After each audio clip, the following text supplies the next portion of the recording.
İkinci bab qum basqan shahar ketik. Haqiqat ichiga kirib qolgan bir yolg'on hamma haqiqatni shubhaga qo'ydi. Allama Zamaxshari. Miladiya 1327-yili yoz. Osmi Tarim vadisining g'arbiy shimoliy tarafida Tarim daryosi deb atiladigan bir daryo bor edi. Bu daryo sharqqa qarab eqib Arxon, To'qum va Chig'liq degan yerlarni besib o'tgandan keyin Lopchangza degan yerda Lopnur ko'liga quyiladi. Qadimki chaqlarda bu daryoning ikki tarafida ko'z yetkisiz poyansiz to'g'raqliqlar bor bo'lib, otliq odam bu to'g'raqliqda 10 kun manganda aran cho'ng qumliqqa kesib chiqa oladi.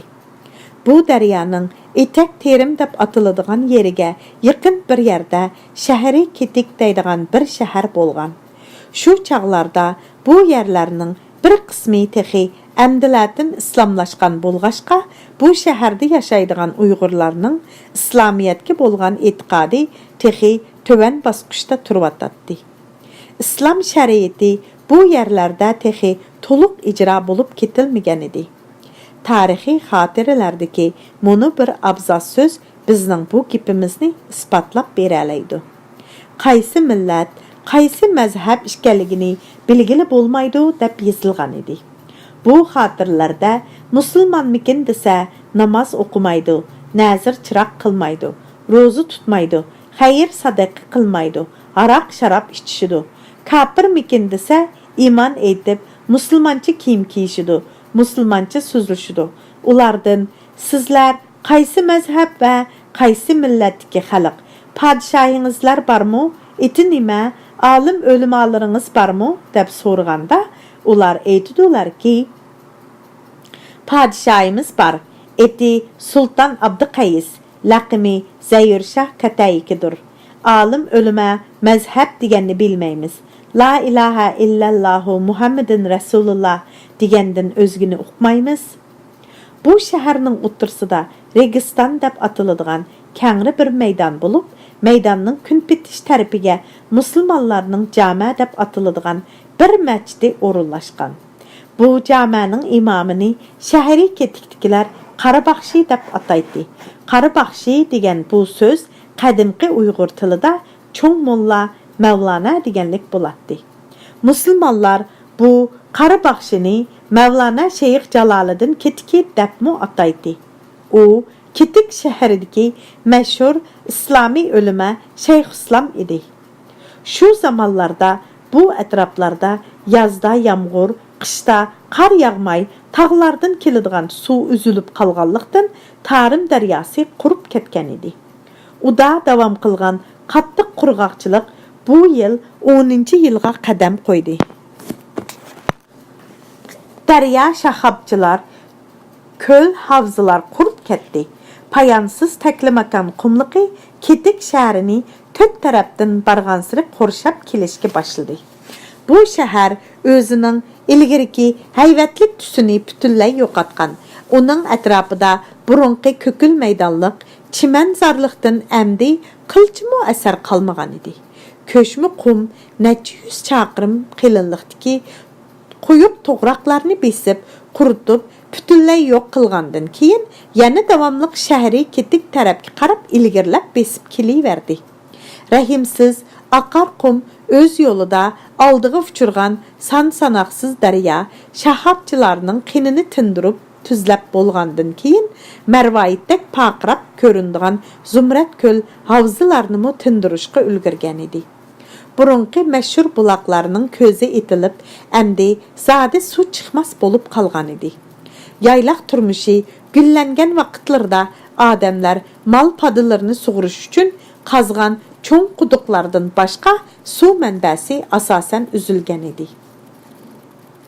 Shahar sepilining atrofidagi sarg'ush qum do'nglarining yuqori tarafidan asta so'qiyotgan quruq cho'l shamilida irg'anshib turishgan, atiyozda o'sib, yoz boshlanmay turibla ussuzlikdan xuddi qag'dalgandek qurib ketadigan cho'l o'simliklarini u yer bu yerlarda cho'qchuyib turgan pakar gumbazlar va segiz topudan qangdap selingan күзәтчі tur munarlarının arasından anda sanda çiliq turğulu bolatdı. Yıl adetkidən texmi yaman kelgen idi. Bu yıl yöl yığın zadılı aynımay turvaldı. Asmandan yerge bir tamçımı yağmur tamçımıdı.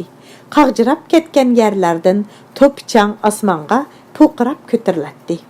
Şəhər ketikinin burunqi avat makallı qəşəmetidən heç nimi qalmağan. Koça güzərlərdə tüzük adam görünməydi. Yaş, qıran adamlar afət dəstidən ətrafdakı şəhər yezilarga və başqa yurt aymaqlarga can saqlaş üçün sərsan bulub çıxıb ketişkən idi. Şəhərdə sapla digidək ağrıq sılaq, igi çaqsız, qeyri-çörü kişilər qilişqandı. Bugün cümə idi. Adət boyunca çoğ ölümə Şeyxül İslam Mevlana Şeyx Calalıddin Ketiki Cami məscididəki cümə namazıga imamlıq qıldı. O namazxanlarga başlamçılıq qılıb cümə namazının bütün pəriz, sünnətlərini toluq bəca keltirgəndən keyin vəz etiş üçün munbar üstüge çıxdı. Bu çağda talada qum aralaş G'arbiy Janub Shamili chiqib Zayur Shah meni va mening barliq hamdamchi yaranlarimni belgilangan suruk ichida shahriy ketikdan chiqib ketishga amr qildi, dedi u. Andin so'zdan to'xtab namozxonlarga bir qur nazar selib chiqdi. Bugungi juma namoziga kelganlar o'tgangi juma namoziga kelganlardan ko'p az edi. Men ketaman, dedi Mevlana Şeyx Jaloliddin Ketiki. Allah'ning qarg'ish tekkan bu Şəhristandan çoxum ketaman. Bizning abai ajdodimiz Mevlana Şujaidin Mahmud Mevlana Hafiziddin Kaburi Buxoriy hazratlarining inisi idi. Mevlana Hafiziddin Kaburi mujtahidlarning eng oxirqilaridan bo'lib, ulardan keyin mujtahidlar paydo bo'lmabdi. Hijriya 617-yili Mahi Muharramning tunji kuni Chingiz istilosining talabitida Buğra uluqlarını seğinibdi. Çünki Chingiz xanning adeti shundaq edi. Shundaq qilib Mevlana Hafizdin Kaburi'ni shehid qilibdi. Mevlana Şujahiddin Mahmudni öy vaqtlari bilan billa qo'shib ko'chirib, Qaraqumga apirib o'ltiraqlashtiribdi. Mevlana Şujahiddin Mahmud Qaraqumda vafot bo'libdi. Andin Qaraqum xarab bo'lganda Mevlana Şujahidning o'g'li Xotan bilan Turpan aralığıdaki bir ulug' shahar Ketik shahriga ko'chib ketdi. Shunda qilib bir necha avlod mujahid shahri Ketiklarni izchil turda mushriklik va gumrohlikdan qo'l uzib, islom hidoyatini qabul qilishga da'vat qilib ketdi. Piqir Jaloliddin Ketikmi ashu ulug' xonadon kishilarining oxirgisi bo'lurman. Ey Allah'ning bandalari, men sizlarga sonsiz qitim vaz nasihat qilganman. Biroq hech biringlar nasihatimga kirmadinglar. Hatto Zayur Shahmu ruhoniylar uchun eng yaxshi joy masjid va ulug' uyning o'ttirsidagi mihrobdir. Darvishlar uchun eng yaxshi joy xonaqoning bir bo'limidir. So'pilar uchun eng yaxshi joy oyoq kiyimi silingan tapsidur deb mening da'vatimga ko'nmadi. Hatto meni shahriy ketikdan qo'g'lashga farmon tushirdi. U so'zlab o'tib, o'zining vaz nasihatining ta'sirini bilib beqish uchun aralab vaz nasihat anglag'uvchilarining har birining chiroyiga san selib, ularning chiroy ifodasini ko'zatdi. Mana endi menga shundaq ma'lum bo'ldiki, dedi u so'zini davomlashtirib. Alloh taolaning bu shahri ketikka cho'qim cho'ng bir balo qazo avatidu. Qum bo'rining 7 kecha kunduzdan beri to'xtamaganligi mana shuning bishartidir. Shunga Alloh taoladan Zayur Shahning farmoni sifatida menga bu shahri ketikni tark etish haqida bisharat bo'ldi. Ey gumroh bandalar, agah bo'lg'aysizlarki, bu mening sizlarga eng oxirgi qitim vaz etishimdir.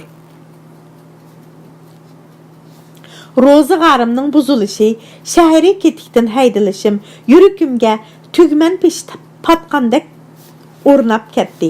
Men bu gunohi azimga patqan shahardan ketaman. Şunu uqib qalğaysizlarki, mən ketgəndən keyin asmandan qum topu yağıdı.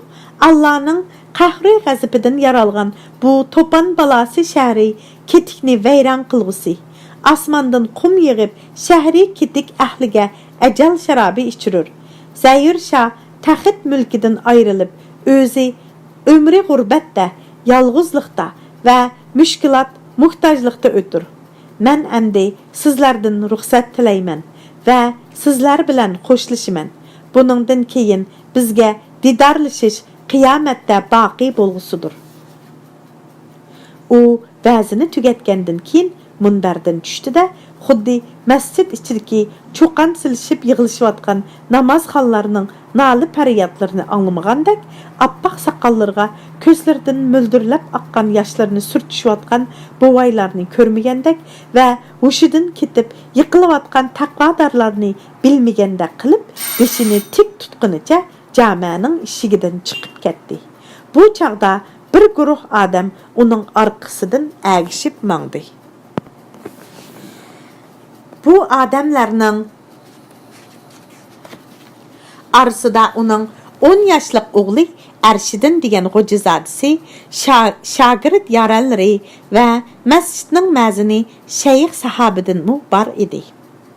Bugun musulmonlar juma namozidan yangandan keyin bir necha buvay dardlashib o'tirish uchun odat bo'yicha yana shahar o'ttirsidagi maydonga yig'ildi. Ular qumning ustiga yonboshlab o'tirishdi. Bu buvaylarning ichida ba'zilari eg'ir qurg'oqchilik ofati yuz bergan mushu 10 yilning mobaynidagi eg'ir kunlarning hasratlik falokatlari to'g'risida dard alamlarini to'kishsa, ba'zilari ro'zg'orlarining eg'ir mushaqqatlari ustida zorlanadi. Yana ba'zilari o'lmakning ustiga tepmak degandek mushu yillardan buyon kelayotgan urush, yig'a talofatlari ustida so'zlab to'xtamaydi. Boshqa birlari bo'lsa, ofatdan qochib yaqin yurtlarga bosh ilib chiqib ketishgan qavm qarindoshlari to'g'risida ko'yib pishib so'zlaydi. Barg'ansiri kuchayotgan quruq cho'l shamili qum to'plarni uchirib akilib, o'ltirganlarning yuz ko'zlariga uratdi. Kulrang osmon bara-bara chang to'zang bilan qoplanib, xuddi ofat yuz berdiganligidan derak berayotgandek ko'ngilsiz bir manzarani paydo qilmoqda edi. Mundaq 10 yillab üzülmey qurg'oqchilik bo'lganni shu kamgacha ya ko'rganmi emas, ya anglaganmi emas edik, dedi yeshi 100dan oshgan qangsharliq bir buvay. Tangridan suv deb tilab, osmonga egiz ko'tirgan qo'llarimizga osmondan qor yomg'ir o'rniga oq qum yaqqini nimasi? U so'zlab etib, pat-patla chang basqan shalang oq saqilni silab qo'yatdi. Bu chaqda uning bilan tang dematlik yana bir buvay uning so'ziga loqma silib qo'shimcha qildi. Ras aytsan, Niyaz Karizak, 100 yoshga kirguncha bizning bu beshimizdan nima ish o'tmidi deysan? Biz ko'rmagan, anglamagan ish qoldimi? Taqo yilidagi ocharchilikni ko'rdik, To'ng'iz yilidagi qahatchilikni ko'rdik, hatto Baris yilidagi cho'ng yig'inni ko'rdik. Ammo hayotlik yiltizimiz uzilmabdikan. Ta hozirgacha o'lib ketmay saq-salomat kelib o'tibdimiz. Biroq azroqmi yomg'ir yog'magan bundaq azgusiz yillarni o'ngimiz turmoq, hatto tushimizdimi ko'rgan emasmiz. Albatta, bu bir balo qazoning alomati emasmikin? Jami masjidining imomi Shayxul Islom Mavlana Shayx Jaloliddin Ketikining aytishicha, qizil qiyomat yaqinlashganda yer yuzidan barakat qocharmish. Barakat qochgandan keyin osmondan yerga yomg'ir yog'ishining o'rniga qum to'pi yig'ib, zaminni qum besib ketarmish. U so'zlab etib, qum kirib qizargan yashang'u ko'zlarini qilin qadoq basgan qo'lining dumbisi bilan ertib qo'ydi. Uning bu vahimlik so'zlarini anglagan Niyaz Karizak buvayning qo'riq basgan yog'oq yuzlari purishib, yopiloq burnining to'shiklari kerilib ketdi. Mana, senmi anglabsan, sarmusoq, aytay desam gap bo'lar, aytmay desam dard bo'lar degandek, al ichida Tangirdan qo'rqmaydigan ozg'unlar xuddi so'gatning shexiga qo'ngan qushqashdek ko'payib ketdi. dedi u ko'zlariga liq yosh ilib. Olam o'ngtay-to'ngtay bo'lib, yer jahonni to'pon balasi qaplagan bu kunlarda bizlardek bechora qari budun o'zlarining beshiga tushgan kulfatning zulmiga chiday olmasdan o'tliq dilidan cheksiz pig'on nadomat yolqini ko'tarilmoqda. Alhol bu tandiki jondimi ishonch qolmag'il turdi. Bu çağda Registonning kun bitish tarafidagi jama ko'chasidan pashlarini beliga qistirib, postak tumug'ini qo'lida ko'tarib olgan bir odam ularga qarab udul yugurib keldi va "Hay, ko'pchilik, aldinglarmi? Osmondan to'pon balasi yog'armish. Musulmonlarning masjidining imomi Mavloni Shayx Jaloliddin ketki degan bu qaribaxshi bugun masjidda shundoq deb so'zlabdimish" deb faqirdi, hasrab hömidab turib. Bu gapni har kim o'zicha tushundi. Ya ko'k tangri, qari baxshining to'pon balasi haqidagi aytganlari rostmikin? Mavloni Shayx Saidi ketiki hargiz yolg'on so'zlamaydi. Agar u biror nimaning shapsini sezmasa, bekordan bekorga bundaq vahima terib yurarmidi? Hurmatli podshoyimiz Zahir Shahmu ordisini 2 tuman to'giga ortib, Kariyaga ko'chishga farmon beribdimish. El yurt padişahsız qalsa, memleket bitchit bulup, xalq tozub ketmemdi. Almadis yig'i bulup qalsa, qandaq qilg'uluq endi. Qandaq qilatdiq, boshqa kelganni ko'ramiz. Padişahsız chirik yig'iga qandaq urush qiladi demsan? Bu chaqda Niyoz Karizak bovay yana gapga aralashdi. Ana shu chaqda osmondan to'pon yog'di. To'pon degan nima aksi? deb so'radi sarımsaq bovay tushunmay uningdan. Men nadim bilay? To'pon degining xuddi qumdan yangi bosh ko'tarib chiqqan yarmadikidek bir narsa bo'lsa kerak. Mavlana Shayx Jaloliddin ketkining deyishcha, Uğan Tangri deb atiladigan osmon tangrisining zimindagi odamlarga qahr g'azabi tutganda to'pon balasi degan bir nimani avatib jazolarmish. Xuddi hozirgidek yer zaminni qurtib tashlab osmondan qum yog'dirarmish. To'pon balkim ashu Allohning qahri g'azabidan yog'dirilgan qumning ismi bo'lsa kerak. Ya Tangrim, o'zing panoyingda saqlag'aysan bizni. Ketik shahardan 10 yildan buyon uzilmay qurg'oqchilik bo'layotganligi aslida Uğan Tangri deb atiladigan osmon tangrisining g'azabidan bo'lgan ishkanda. Ha, barakallah. Endi topding. Qaribaxshi Mavloni Shayx Jaloliddin ketkining aytishicha, buningdan necha ming yil ilgari o'tgan Nuh alayhisalom degan katta payg'ambarning zamonidimi? Mushundaq to'pon balasi yuz bergan ekan. U chaqda Niyoz Karizak buvay gapini texi tugatmay turadi. Baymurod degan yana bir buvay gapga aralab qoldi. U chaqda osmondan qum yog'mabdi ekan, balki yer zaminni lo'mildab suv besib ketibdi ekan. Baymurod buvayning deganlarini anglab, boshqa buvaylar vahima yegandek bo'lishib, qimirlashib qo'yishdi-yu, un chiqarmadi. Bu chaqda birsining qum ko'chyapti deb ansizlik ichida vaqirgan ovozi anglandi. Ondan uningga qo'shilib, boshqa odamlarningmi qattiq qo'diqish va umidsizlikka to'lgan vahimalik vaqirgan ovozlari tushma-tushdan anglashga boshladi. Xaloyiq, qechinglar, qum ko'chyapti, osmondan qum yig'yapti. Endi qaşmasanglar ish chatoq. Kishilarning vahima, umidsizlik ichida vaqirashgan ovozlarini anglagan bu kardan buvaylar endi rastilla vahimaga tushib qolishdi va cho'chib o'rinlaridan turishdi-da, bashmaq kashlarining tushib qilishig'ini qaramay, o'z uylariga qarab irg'anlab yugurib ketishdi. Hurmatli o'qirman, muallifning bu yerda so'zni to'xtatib, diqqatingizni shahriy ketikni qum bosqanlik voqeasidan yuqorida sarımsaq buvay aytgan Boris yilidagi cho'ng yig'a ustiga burishingizga ruxsat qilg'aysiz. Buning uchun so'zni boshdan boshlashga to'g'ri keladi.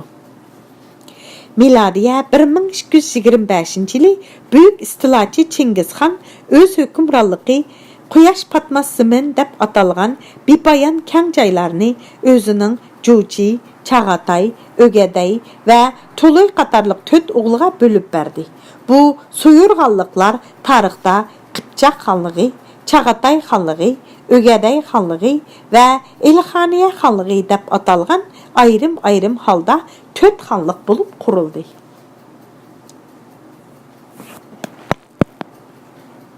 Toğluq Tömürxan, Abdüvəli Ayub 81-ci bətdən başlandı. Bu yerdə söz faqat Çağatay xanlığı üstüdə boluvatqanlığı üçün başqa xanlıqlar üstüdə toxtalmayımız. Çağatay xanlığı adətdə Çingiz xanның ikinci oğlu Çağatayның suyurğanlığını və bu suyurğanlıqqa tiklənən hakimiyyətinin namını göstərdi. Şu çağlarda Təngirtağның cənub-şimalidəki kəng zəmin bu xanlıqqa təvə idi. Şərqdə bu diyarның Qoçu Uyğur eli və Manglay Söyər degan qismi, cənubda Qashqar diyarı, Fərğanə, Badaxşan, Kəşmir, hətta Pamir ətrafları, şimalda Altay, Yettisu, Ili Minglaq vadisi, qərbdə Mavara Ünhayir, Balix, Qunduz qatarlıq bepayan zəmin Çağatay xanlığına qaraydı. Çağatay xanlığı öz paytaxtını ən dəsləbdə Ili vadisidəki qədimki zamanda Quyas deyə atıladigan hazırki Qorğas təvəsidəki Almalıqda qurdu və özü vafat bulub ketişdən sal ilgari xanlıqның qərbi qismidəki Mavara Ünhayirni Monqollarның Barlas Sulduz urğuğa, xanlıqның şərqi qismidəki Manglay Söyərni Monqollarның Doğlat ulusuğa suyurğal qılıb berdi. Manglay Söyər cənubda bütün Xotan, Çarqılıq vadisini, şundaqla bütün Qashqar diyarını, şərqdə Ağsu, Çalışqa qədər bolğan caylarını, qərbdə bütün Fərğanə bostanlığı bilən Badaxşanni öz içigə alıdığan kəng zəminning namı idi. Keyinçə Qashqar, Ağsu bostanlığı məxsus Doğlat qəbiləsinin atı miras zəmini olub qaldı. Miladiyə 1241-ci ili Çağatay xan Almalıqda vafat buldu.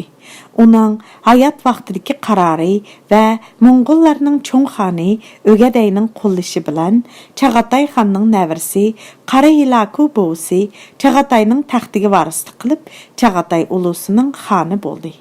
Biroq miladiyə 1246-cı ili Ögəday xan ölüb ketkəndən keyin Qaraqurumda çağırılğan qurultayda Çingiz xanның Toqal xanışıdan tuğulğan Köyük xan Monqollarga çoğ xan bulub saylandı. O, Çağatayның taxtiga Çağatayның oğulları varislik qılmay, nəvirlərinin varislik qılışı yasaq sığmaydı dep hesablab, Qara Hilakuni Çağatay xanlığını taxtdan düşürübətdi və onun ornuğa Çağatayның 5-ci oğlu Yesu Münkünü Çağatay xanı qılıb tikledi. Miladiyə 1248-ci ili Monqollarның çoğ xanı Köyük xan Qaraqumda ölüb ketdi. Miladiyə 1252-ci ili Qaraqurumda çağırılğan qurultayda Tolay xanның Münkü deydigan bir oğlu Monqollarga çoğ xan bulub saylandı.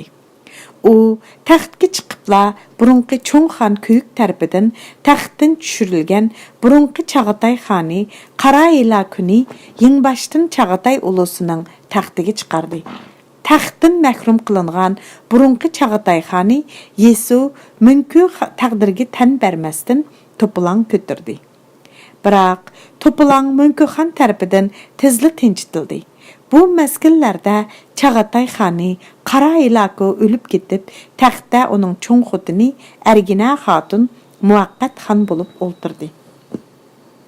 Miladiyə 1259-cu ili çoğ xan Münkü xan ölüb ketkəndən keyin Çingiz xanның Arıq Buğa, Qublay degan nəvirləri o'ttirsida kəskin taxit talışış körüşü yüz berdi. Hər iki tərəf bu körəşdə Çağatay ulusunu sal çağlaşqa bolmaydigan küç dep hesablab, ularının qollışını qolğa keltirishga tirishdi.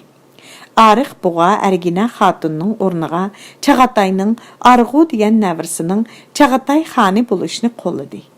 Miladiyə 1260-cı ili Arğu Ərginə xatunni Almalıqdan qoğlab çıxırıb Çağatay xanlığının taxtiga rəsmi olturdu. Qublaymu Çağatay xanı Arxunның qollışığa erişiş üçün onun xanlıq səltənətini itiraf qıldı. Bu çağda Kublay o'ttiri tuzlanlikda qurilgan Moңg'ul Yuan sulolasining xoni bo'lib, taxtga o'ltirgan Wan va Yuan Shizu nomi bilan butun iqlimda hukm surayotgan edi. Shunga Arxoxon Ariq bug'adan yuz o'rib, Kublay xon tarafga o'tib ketdi. Miladiya 1266-yili Ariq bug'a Kublay xonga qarshi isyon ko'targanda, O'gaday xonning navrisi Qaydu xalqning g'arbiy qismida uningga ovoz qo'shib isyon ko'tardi. Chag'atay ulusining xonlik taxtiga kimga Sodiq xonzodasining varislik qilishi amaliyotda Ariq bug'i bilan Kublay xonining orasidagi kimining Moңg'ullarga jumladan o'ttir tuzlanlikka cho'ng xon bo'lish taqdirining belgilanishida nihoyat cho'ng rol o'ynaydi. Ariq bug'a bilan Qaydu ikkisi miladiya 1266-yili oxirida Muborakshah degan bir xonzodani Almaliqda Chag'atay xonligining taxtiga yo'lab chiqardi. Yuan Shizu Kublay xon buni asiylikning alomati deb hisoblab, darhol Chag'atayning Buraxon degan bir navrisini Muborakshahdan Chag'atay taxtini tortib olish uchun 4 tuman lashkar bilan shahriy ketikni besib olishga avatdi. Shahriy ketik mashhur Yipak yo'lining janubiy bo'ligi hisoblangan buyuk qum yo'li ustidagi muhim bir qal'a edi. U tarixdan tartib urushda ikki taraf jazman talishadigan muhim o'tkal bo'lg'ashqa, Yuan sulolasi qo'shinlarining shahri ketikka kelib o'rilishi Ariq bug'a bilan Qayduning planini bitchit qilib tashildi. Shunga Qaydumu shahriy ketikni Kublay xonining qo'ldan tortib olish uchun shahriy ketikka lashkar tortib keldi. Biroq isyonchi xonzoda Qaydu lashkarlari bilan shahriy ketikka uda 4 qatim tegish qilib baqqan bo'lsa-mu, ammo shaharni zodila ololmadi. Bir kuni amalsiz qolgan Qaydu o'zining Arxon degan yerdagi bargohida qanday qilishni bilolmay, beshining ishchimi teshimi qetib o'ltiradi. Navkarlardan birisi xon chidiriga kirib, uningga shahriy ketik podshoyi Danish shahning oldidan ayg'oqchi kelganligini xabar qildi. Qayg'u navkarga ayg'oqchi kirsin deb ijozat berdi. Bir azdan keyin bir Uyg'ur tarsasi xon chidirining ishigidan asta kirib, Qayduga egilib ta'zim qildi. Qaydu uningga nima vajidan kelgan odamsan deganda qilib qishini yimirib qo'ydi. Uyg'ur tarsasi deb atalganlar shu chaqda islom dinini qabul qilishga unamagan Uyg'urlarni ko'rsatdi. Ataqlıq xonzoda Qayduxon Tangri lashkarlarini boshlab bu yerga kelgandan keyin dedi ilqi tarsa chanqog'idek changildab so'zlab turib, hurmatlik Danish Shah har qitimqi ibodatida silining muborak ismlarini atab turib, ilohim butsatva va butkul osmon tangirlari xonzodaning ishini o'ng qilgaysizlar, ul dahirlarning jazosini bergaysizlar deb duo tavlavat qilib, jangning o'ngishliq bo'lishini, xonzodaning ishi o'ngdan kelib, davlatining ziyoda bo'lishini, dushmanlarni yengib yer bilan yakson qilib qaytishini butsatva va osmon tangirlaridan atigandan kechgacha ibodatida bosh ko'tarmasdan tilovat-edi. Danish Shah o'zi obdanmi deb ayg'oqchining so'zini uzib tashildi Qaydu.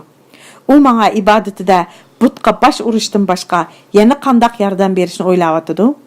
Shahar ichida Qublayning lashkarlariga kim sarkarda bo'lib turyotdi?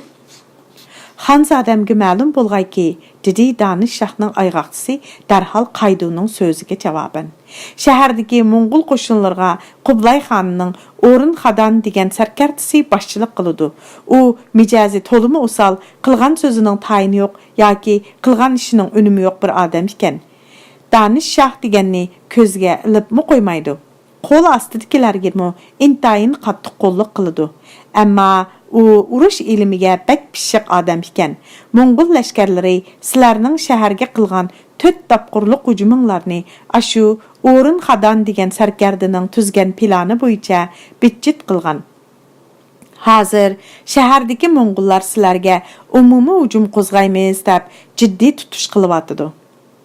Ayg'oqchining bu so'zini anglab, Qayduning yuragi oqqandek bo'lib tatirib ketdi-yu, darhol o'zini o'ngishib oldi. Va turnidan yasovul qo'ysang, beshingdan vangchung ketmas degan mana shu-da deb g'udongishib qo'ydi-da, jim bo'lib qoldi. Oraliqda bir past sukut hukm surdi. Danish Shah seni mening oldimga nima vazifalar bilan avatdi, shuni ayt, dedi Qaydu sukutni buzib. Hurmatli xonzodamga ma'lum bo'lg'ayki, Danish Shah aytdi, xonzoda Qayduxon amdi shaharga lashkar bilan hujum qilmag'ay, chunki shaharga har qancha tegish qilg'ini bilan behuda avara bo'lur. Shaharga faqat o't orqaliqla hujum qilib kirgili bo'ladi.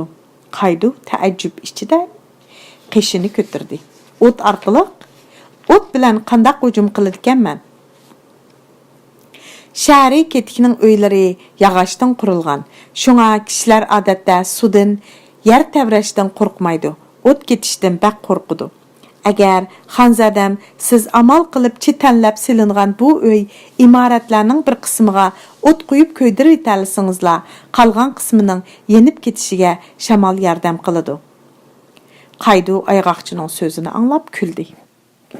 Men lashkarlarim bilan 4 tapqir hujum qilibmi shahri ketikka yaqinmi kelolmagan tursam, shaharning ichidagi uylarga qandaq o't qo'yg'ili bo'ladigan? Buning chorasi oson, deb kuldi ayg'oqchi mug'ambarlik bilan. Ha, qandaq oson, deb so'radi uningdan Qaydu taqatsizlik bilan. Nima? Danish Shahning shaharni elishda obdan chorasi bor o'xshamamdi? Danish Shah aytdiki, hozir qish fasli, yuqori kun bitish tarafdan shamol ko'p chiqadigan fasl, dedi ayg'oqchi pichirlab turib. Shunga Danish Shah sizni shaharning yuqori kun bitish tarafidagi qilin to'g'raqliqqa o't qo'ysin. Shunda qilsa, kichkina o'tmu olamni qaplagan cho'ng yong'inga aylandi-da, shaharni taslim qilmoqmi o'ng'ayga to'xtaydi deydi. Qaydu ayg'oqchining ko'rsatgan aqlini anglab, bir hazog'icha o'ylab o'ltirib ketdi. Oxir, barakalloh, Danish Shahning ko'rsatgan bu aqli haqiqatan karg'a yaraydi, deb vaqirab ketdi. U o'zining xushalligidan o'rnidan sakrab turib ketganini tuymay qoldi. Shunda qilib milodiya 1266-yili qish kunlarining birida shahri ketikning podshohi Danish Shahning bevosita aql ko'rsatishi bilan O'gadayning navrisi Qayduning ozg'andiki qarorgohiga shahri ketikni Qublayning qo'lidan tortib olish uchun O'smi Tarim vodisidagi qadimgi zamon tarixida insonlar bilan tabiat o'tirsidagi tabiiy tangpungliqqa keng ko'lamda buzg'unchilik qilishning tunji zaharlik plani mana mushundaq tuzildi. Atsi Qayduning lashkarlarga qo'llariga to'ng'iz yig'iga chilangan o'tqashlarni elishib, shahri ketikning g'arbiy shimoldagi qilin to'g'raqliqda farmon bo'yicha o't qo'yishga kirishdi. Kuchlik g'arbiy shimol shamolida o't ho'l quruqni tangli ko'ydirib, asta-asta g'arbiy janub tarafga qarab kengayishga boshladi. Cho'ng qumliqning tabiiy to'siqi bo'lgan son-sanoqsiz qadimgi to'g'raqlar falakka ko'tarilgan o't yalqinida charaslab ko'yib kulga aylandi. Uzoq o'tmay hammani dam tartib rahimsiz o't ajdahosining orqasida hech qanday giyoh o'simlik qolmagan taqir yer qarayib holsizlanib yetib qoldi va janubdagi payonsiz zaminni besib yotgan qum ajdahosining o'zini yalmab yutishiga sukut qilib turishga majbur bo'ldi. Biroq dahshatlik yong'inda shahri ketikning tabiiy to'siqi bo'lgan payonsiz to'g'raqlar ko'ydirib kul qilib etilgan bo'lsa-mu, ammo Qaydu qo'shinlarining shahri ketikni elishiga uning qilchimi yordami tegmadi. Oxiri Qaydu Arxon degan yerdagi qarorgohidan chekinishga majbur bo'ldi. Miladiya 1269-yili Qaydu Buraqxonni zaharlab o'ldirib, Chag'atay xonligining saltanatini o'zining changiliga kirgizib oldi. Biroq bundaq reallikqa sukut qilib tura olmagan Chag'atay xonzodalari tushma-tushdan qo'zg'alib Qayduga qarshi turishdi. Miladiya 1301-yili Qaydu ölüp ketgandan keyin Ögəday xanlığında qattiq davalğış yüz berdi. Qublay xanның nəvirsi Timur dərhal Burak xanның oğlu Dovani qollab, uni Çağatay xanlığının təxtiga yöləb çıxardı. Miladiya 1309-yili Dova ölüp ketgandan keyin uning Kəbək degan oğlu Çağatay xanlığının xanlıq təxtiga o'ltirdi. Bir yil o'tgandan keyin Çağatay xani Kəbək qurultay chaqirib, shu chaqda Afg'onistonning G'azna degan yerida turayotgan aksi Esanbuga xonni Quyos yayliqiga chaqirtib kelib, uning o'rnini uningga bo'shatib berdi. Miladiya 1310-yili Ögətay xanlığı munqaris bo'ldi. Esanbuga xon Ögətay xanlığının ziminini Çağatay xanlığıga qo'shib olgandan keyin Miladiya 1314-yili Yuan sulolasi bilan Çağatay xanlığı o'rtasida rasmiy urush portiladi. Miladiya 1320-yili Çağatay xoni Esanbuga xon Almaliqda vafot bo'ldi. Bu çağda qaytadan Çağatay xanlığının taxtiga o'ltirgan Kəbək xon Çağatay xanlığının g'arbiy qismidagi Mavhara Unhayerga hukmronlik qilayotgan Barlas Aqso'naklarning arzusi bo'yicha Çağatay xanlığının poytaxtini xanlığning sharqiy qismidagi Almaliqdan xanlığning janubidagi Samarqandga yo'tkidi. Bu ish Çağatay xanlığının sharqiy qismidagi Eli Minglaq, Yetsu vadilariga va Tangirtog'ning janubidagi Qashqar, Aqsu vadilariga hukmronlik qilayotgan Do'g'lat Aqso'naklarining qattiq qarshiligini qo'zg'ab qo'ydi va bir butun Çağatay xanlığının parchalanib ketishiga bevosita sababchi bo'ldi. Hurmatli o'qirman, muallif Baris yilidagi cho'ng yig'aning oldi keynida yuz bergan zo'r voqealar haqidagi so'zini mushu yerda to'xtatadi. Endi diqqatingizni yana shahriy ketikni qum bosqanlik voqeasiga burashga ruxsat qilg'aysiz. G'arbiy janub tarafdan chiqayotgan qurg'oq cho'l shamoli peshindan o'tgandan keyin texmi kuchayishga boshladi. Ko'chalardagi kishilar qadamlarini tezlatib, uylariga qarab aldirash mengishdi. Biroq cho'l shamoli orqasidan qum to'pini haydab ularga yetkazib keldi. Jahonni bir pastila qum to'pi qoplab, atrofni ko'rgusiz qorong'ulik besib ketdi. Qo'tonlardagi kalalar ansiz mo'rishib, qo'ylar marashga, ishtilar qavashqa, to'qilar vaqtsiz chillashga boshladi. Dalalarda o'tlab yurgan mol chorvalar egalarining to'sqiniga bo'ysunmasdan har tarafga qechib, zodila tutuq bermay yurishadi. Bo'ron barg'ansiri kuchayotdi. Ko'chalardagi odamlar bo'ronga orqasini qilib, aran-aran mengib ketyotdi. Xuddi quyuq lay sudek shamol bilan birga to'lqinlanib, asta-asta qumlar siljimoqda edi. Shaharning sintash yetilgan asosli ko'chalarining yuzini qilin bir qavat sarg'uch qum besib ketgan edi. Shaharning ilgirki qaynoq manzarasidan hozir hech nima qolmagan. Atrof Go'riston jimjitligiga cho'mgan.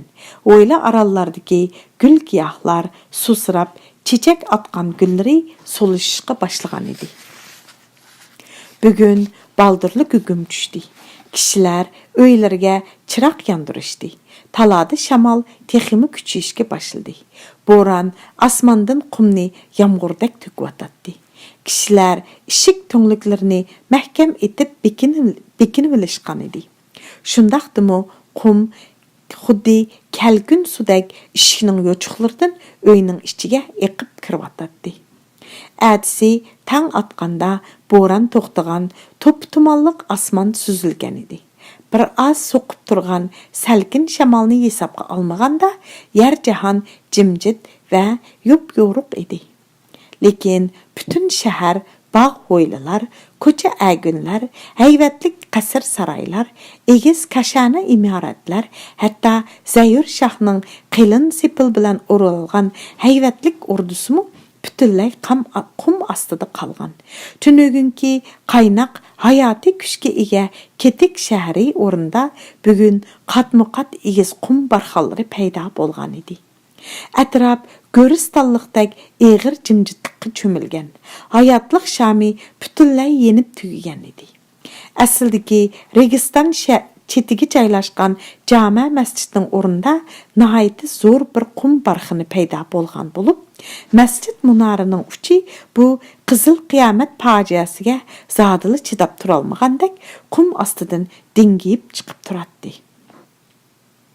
Tönögünki karamet manzirlik, nihoyat chiroyli kashana imorat, hayvatlik qasr saroylari, savdo setiq bozorlari bilan kun petishdiki chin-machin Xotandan taki kun chiqishdiki Idiqut Uyg'ur eliga qadar mashhur bo'lgan qadimgi shahar Ketikning o'rnida endi qum besib butunlay vayron bo'lgan ko'rinish tamoman o'zgarib cansız tenge aylangan bir ölük şəhər payda bolğandı. Tağdak dövüləngen qum dönglərinin üstüdə bu balayı əzimdə ölməy aman qalğan ərlər, ayallar bilən dügdüyüşüb turuşatdı. Muşu bir keçidilar ular özlərinin qan qerindaşlardan ayrılğan, həmmisi öy makansız qalğan idi. Ularning palaslari, qach qumishlari, qumg'at chayjushlari turadi. Bu fojialik manzarni ko'rgan har qanday odamning ichi seyrilib ketadi. Qum basqan shahar Ketik hozirmi qumning ostida mangulik uyquga ketgan bo'lib, ba'zi vaqtlarda shamol qumni uchirib ketsa, munarning va gumbazlarning uchi ko'rinib qoladi. Köpligen öy ve hoylularmı içilip kalıdı. Köpünçü öylerinin içine kirse, hemme öy esvapları ve öy egisinin ustahalları kurup çırıp yatqanlığını körüşkü buludu. O yerdeki köpligen cansız narsalar helimi nuqsansız halda turuvatıdı. Demek, şunca uluq Ketik şehri qumning tegidi qilib, izi tarix betidan mangullikka o'chdi. Cami məscidinin mənzini Şeyx sahabidin başqa yurttaş yaranlarını başlap Mevlana Jalaliddin Ketiki istiqamatda olturgan öyge yetip keldi. Kördü ki Etikabxonning faqat ögzisila ko'rinib turibdi. Bu öy 3 tarafidan taki ögzigacha butunlay qum ostida qolgan bo'lib, faqat kun chiqishga qartilib ichilgan ro'jak tarafila ochiq qolgan edi. Qo'ru temi bilan qo'ru darvozasi butunlay qumning ostida qolgan edi. Mevlana Şeyx Jaloliddin Ketiki istiqomatda qilayotgan etikabxonaga faqat qum barxanlari orqali kelgili bo'ladi. Şeyx Shahobiddinlar qum barxanlari orqali menib etikabxonaga yaqinlab kelishdi va Şeyx hazratlari qayerdasizlar deb vaqirashdi. Bu chaqda etikabxonning ichidan kimsan? Bu vaqirgan Şeyx Shahobiddinmisan? degan ovoz anglandi. Mevlana Şeyx Jaloliddin Ketikining ovozini anglab, ko'ngli tingan Şeyx Shahobiddin darhol, "Ha, men bu Şeyx hazratlari, men shu Şeyx Shahobiddin bo'lurman" deb javob berdi. "Men bu yoqda yaratquchi egamga shukr, bu pani go'rda G'ojizoda Arshidin bilan bir o'zim tirik o'ltiribdimiz. Panjirini sundirib, bizni tartib chiqirib olinglar." Bu chaqda Şeyx Shahobiddin hamrohlarga etikabxonning kun chiqishga qartilib ichilgan ro'jikidagi panjirlarni sundirishga buyurdi. Kishilar darhol panjirlarni putlari bilan tepib sundirishdi. Bu chaqda ro'jakning ichidan Mevlana Şeyx Jaloliddin Ketikining beshi ko'rindi. Şeyx Shahobiddin va boshqa hamrohlari avval Arshidin G'ojini, uningdan keyin Mevlana Şeyx Jaloliddin Ketikni qo'lidan tutib, qum ostida qolgan uyning ichidan tartib chiqarishdi. Şeyx Shahobiddin va hamrohlari Mevlana Şeyx Jaloliddin Ketikini qo'ltiqidan yo'lab turg'izdi. Uning to'pchang bilan bulg'angan chiroyi tutilgan, ko'nglini qayg'u alam qaplagan edi. kecha G'ojizodam bilan billa ibodatga mashg'ul bo'lib o'ltirgan edim, dedi u yerga qarg'inicha. Talada birsi oq yig'in yig'yotidi deb vaqirdi. Talaga chiqib qarsam, osmondan qarg'a o'xshash bir narsa tushayotgan ekan. Qo'limni uningga tutib edim. Uningda nam degan narsadan asarmi yo'q. Shu chaqda bildimki, Alloh taolo qahri g'azabini shahri ketiklarning beshiga osmondan to'pon balasi yog'dirib jazolab o'tibdi. Demak, tünügünki cümə namazıda mening sizlarga oldin ola bergan bishoratim Alloh taoloning qahri g'azabini maqbul bo'lib, ziminga qum bo'lib yig'ibdi. Buningdan bilsanglar bo'ludiki, Allah hammaga qodirdir. Ustimizda hammaga ibrat ko'zi bilan qarab turg'uchidir. Deganlari barhaq Shayx hazratlari deb uning so'zini ma'qulladi Shayx Shahobiddin. Tünügün cümə namazıdan yanğanda mən Hazratimdən izni alğandan keyin bir züruriyet tüpeyli şəhərə qayıtıb kirgan edim. İşni o'rinlab bo'lib yenishimda jami masjidining oldiga kelib qaptiman. Ko'nglimda xo'shlashish sifatida eng oxirgi xutbanga bir azon o'qib o'tay deb o'ylab masjidning munoriga chiqdim. Namoz xutbanga azon o'qib o'tib ko'rdimki, osmondan qarg'a o'xshash bir narsa yig'ib o'tibdi. Ammo uningda nam yo'q. Azonni tamom qilib, bir oz turib, asalat namoz xutbdan deb ikki qatim to'lidim. Uningdan keyin munardan tushib qarasam, munarning eshigi etilib qapti. Mən chiqishga yo'l topolmay, yana qaytadan munarning ustiga chiqdim. Qarsam qum yana yig'ib o'tibdi. Shu tariqada butun shaharni qum besib ketibdi. Bir soatdek vaqt o'tdi. Munarning ustidan ko'zimga yer yaqin ko'rindi. Mən jazmlashtirdimki, munarning ustidan yer yuzining orlig'i bir odam bo'yi qapti. Shuning bilan men munardan o'zimni yerga tashladim. Yerim kechigacha yurtdosh yaranlarni izlab tepib, bugun atdiganda Hazratimizni izlab bu yerga keldik. Elimo rizqimiz uzilmabdikan, Hazratim va G'ojizodam bilan sog'-salomat didorlasha oldik. Uning deganlarini anglab, Mavlona Jaloliddin ketiki. Tangri Allohning g'azabidan hiroq bo'lgan yaxshi, dedi. Shayx Shahobiddin va hamrohlari Mavlona Jaloliddin ketikning so'zini anglab, başlarını egishginicha sukut ichida jim turishdi. "Ey yaranlar, shukr qilg'aysizlar", dedi Mavlona Jaloliddin ketiki orliqdagi eg'ir sukutni buzib. "Bizlar har na bo'lsa-mu tirik turibdimiz. Boshqalar bo'lsa, tamoman qum to'pining ostida qilib halak bo'lishdi.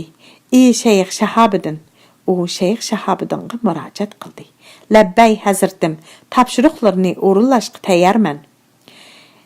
"Ey Shayx Shahobiddin ham boshqa yurtdosh yaranlar, so'zimga quloq solg'aysizlar. Bizlar amdi fisqi fujur, gunohi kibrga petib, qasavat bosgan bu la'natgardi shahri ketikdan darhol ketmikimiz lozimdir. Ey yaranlar, qaysi tarafga mansaq bo'lar?" Bu müşküllikni Hazratim bir sili özleri hal qilmaslar bizlarning aqlimiz asla yetmez, dedi Shayx Shahobiddin. "Hazratim, sili qaysi tarafga boshlasizlar, bizlarmi shu joyga berishga farmon bardarmiz", deyishdi qolgan hamrohlarmi uning bilan tangla. Mavlona Jaloliddin ketiki ularning javobini anglagandan keyin, "Undaq bo'lsa, sizlar bir pas ta'xir qilib turg'aysizlar. Men qiblaga tavajjud qilay." Tavajjud ya'ni yuzlanmak, qaramoq deganni bildiradi. Arvohi tayyibadin qaysi tarafga berishga ruxsat qilinsa, shu joyga borayli, dedi-da, neriroq berib, qiblaga qarab, maraqaba janda darvishlarning usti kiyimini ko'stidi. Ustida o'ltirdi. Bir soat o'tgandan keyin Mavlona Jaloliddin ketki maraqaba ustidan turib Shayx Shahobiddin va sahobalarining qishig'i keldi. "Ey yaranlar, men maraqaba ustida qiblaga tavajjud qilib o'ltirganimda ko'nglimda ayon bo'ldilarki, Hazrati Mustafa sallallohu va sallam jimiki va Hazrati Burhoniddin qilich Xo'ja imami Hazrat Abu Hafiz Kaburi bilan billa jami 7 ulug' kishi ko'z oldimda turibdi. Men ulug'larga darhol salom bajo keltirdim. Bu chaqda Hazrati Muhammad Mustafa sallallohu va sallam: "Ey farzand, sizning himmatingizga rahmat. Bu Shahristonni nabud qilmagan bo'lsangiz, ota-bovingiz Qashqar ziminni billa qo'shib butkul Mo'ng'uliston, Mavara Unhayyer ziminni o'z mazhabiga kirgizish niyatida edi. Shunga sizlarni bu tarafga avatgan edik. Ey farzand, amdi Alloh taolaning karomati sizlarda zahir bo'lur. Siz qutub avliya maqomiga yetdingiz. Endi sizlar Ardavil, ya'ni Oqsu shahriga beringizlar. Sizlarni Xudoyi rizqinglar ashu yerda niyoz qilib berdik." dedi-de ko'zdan g'oyib bo'ldi. Bizlar endi shahri Ardavilga berib, ashu tarafga chechilgan Xudoyi rizqimizni izlab tepishimiz lozim. Mevlana Şeyh Jaloliddin Ketiki so'zini tugitib, qo'lini egiz ko'tarib, ullik duo qildi. Iloha amin. Bu chaqda Şeyh Shahobiddin va boshqa hamrohlarmu uning bilan tang duoga qo'l ko'tarishdi.